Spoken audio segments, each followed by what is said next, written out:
Kabado moments. Lahat naman siguro tayo nakaranas kabahan, di ba?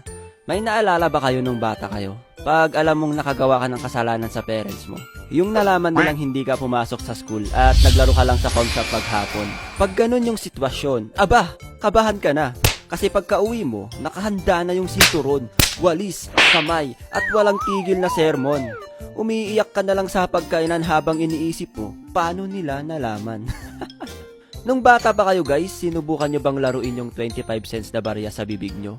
Potek men! Nung ginawa ko yun nung bata ako, muntik kong malunok yung 25 cents na barya. Sobrang kinabahan ako. Alam ko nang ang delikado, ginawa ko pa. Kasi 'di ba, baka buksan yung tiyan mo kapag hindi mo nailuwal yung barya or naitae. Kaya sa mga naglalaro ng barya dyan, wag nyo ilagay sa bibig nyo, okay? Sundin nyo ako kung ayaw nyong ma-hospital dyan. Mahilig din ba gumamit ng index card yung teacher nyo? Yung kapag walang nagre-recite sa tanong niya gagamit na siya ng dahas.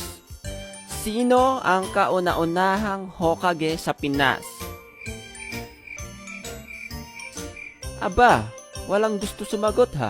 Sige, bubunot na lang ako sa index card. Nani? Yamiro, sensei, wag sana ako ang mabunot mo.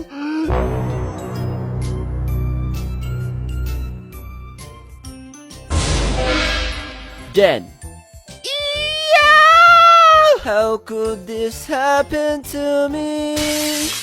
I've made a mistake, nowhere to run. The night goes on as I'm fading away.